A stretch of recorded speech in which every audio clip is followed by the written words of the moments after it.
Hello, this is Mo, your urban amateur gardener from Houston, Texas, USA. I'm going to be the voice behind the camera today. I posted a YouTube video about asparagus, beans, and kale, but I thought I would show you an overview of the garden that my husband and I are putting in our backyard. This, what is in front of the camera right now, is the plan. In the middle you can see there's a square of grass.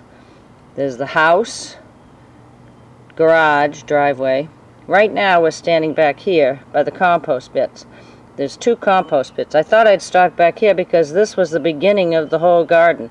We went on a little tour and we saw somebody's compost pit and we thought, wow, that's cool, because we really felt kind of guilty about all the vegetable waste we were throwing away and all the soil and fertilizer and things we were buying, when we realized that if we had a compost pit in our backyard, why, we could make our own soil. And this pit now is on the second turn making soil, because the soil that was made in the first, and it's a lazy gardener's compost pit because I don't turn the soil. We just threw in grass clippings and leaves and all of our vegetable trash, and you would be surprised how quickly it decomposes in the heat of Houston, Texas. I think it probably took about 2 years and all that stuff turned into soil. I use that soil to put into the beds that you're going to see in a minute. But anyway, this is the garage right there, and this is the back corner of the house. And yes, we just had a fence put in recently. It's a beautiful fence. And it probably ought to last the rest of our lives, I hope. And you can see along the edge of the fence, my husband and I just yesterday put in these lumber, landscape timber borders, and the rocks right there are going to be between the fence and the border. We're going to keep this black grower's cloth to keep the grass from growing, because I really don't want to mow the lawn back here. So after we had the one compost heap, and you see there's a banana tree right there, which is going to go into that little box we built yesterday in the corner.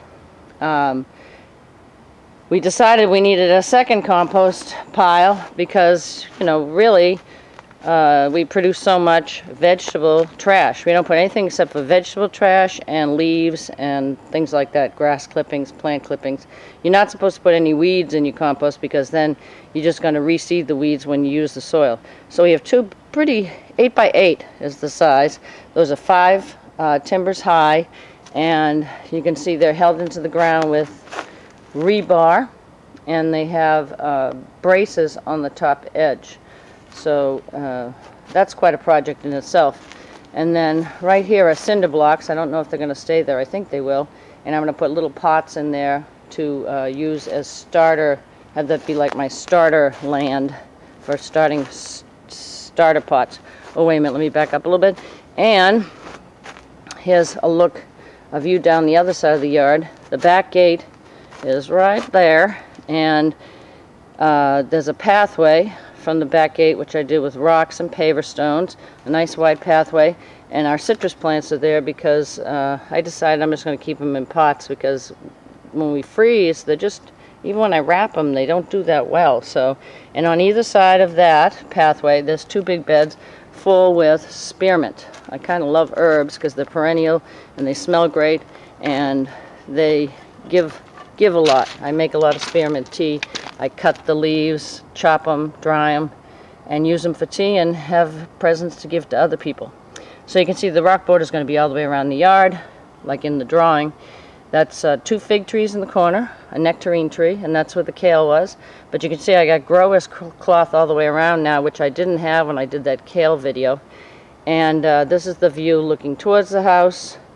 There's the square of grass, and around the square is, okay, my shadow's going to be in the video. Around the square is flowering plants all the way around. Okay, and there's more work in the back. We don't have the boxes on the back end of the yard yet, or the side end. And right here, there's 6 boxes in front of the house. And there's another 2 boxes right there. And then there's 3 boxes here along the side. 2 of the boxes I'm preparing for planting. And this is September.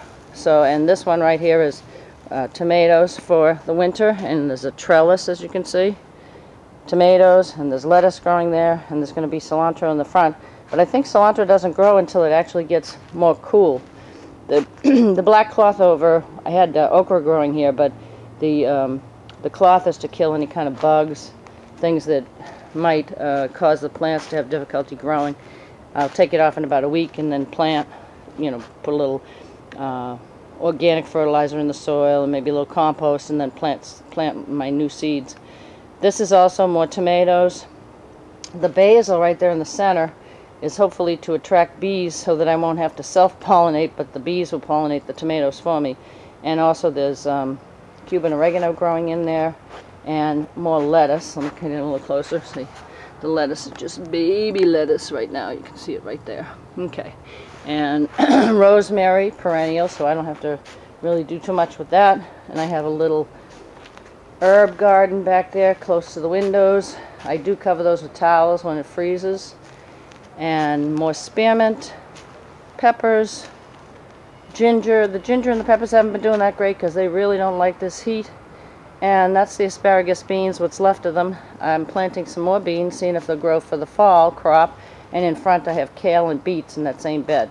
It's all an experiment with me. And over here we have more okra, which, this was more summer okra, but it's still fruiting, as you can see. See, there's still fruit on there, on that okra. So I'm going to let that go until it stops being productive. And right here we have a new kind of okra that I haven't tried before. It's some sort of red okra. I got it from Burpee, and it's growing pretty good. I planted the seeds about, I'd say maybe 6 weeks ago or something like that. And underneath I have red winter kale growing, just small little plants so far. But anyway, that's kind of it, and that's the gate out to the driveway. But you can see this is really taking shape, and we used landscape timber. See, and we have the rebars, how we held it in place. And I'm going to put more soil in these beds around the square of grass. But well, that's it. Okay, I hope that maybe gave you some ideas that you can use in your garden. Okay, well anyway, this is Mo, your amateur gardener, signing off. Your amateur urban gardener signing off from Houston, Texas, USA. Happy gardening. Peace, love, and happy gardening. Ooh, and if you want find out anything more about me, check out my website, www.expandingheart.com. And lots of free stuff there on that website. Okay, well, let's see, where's a good picture to end with? How about some Ruella? Oh, that's not working out too good. Here's some Ruella right here. Ruella, yes. Can we see no bees on there? Nope. Okay. Well, happy gardening from Houston, Texas.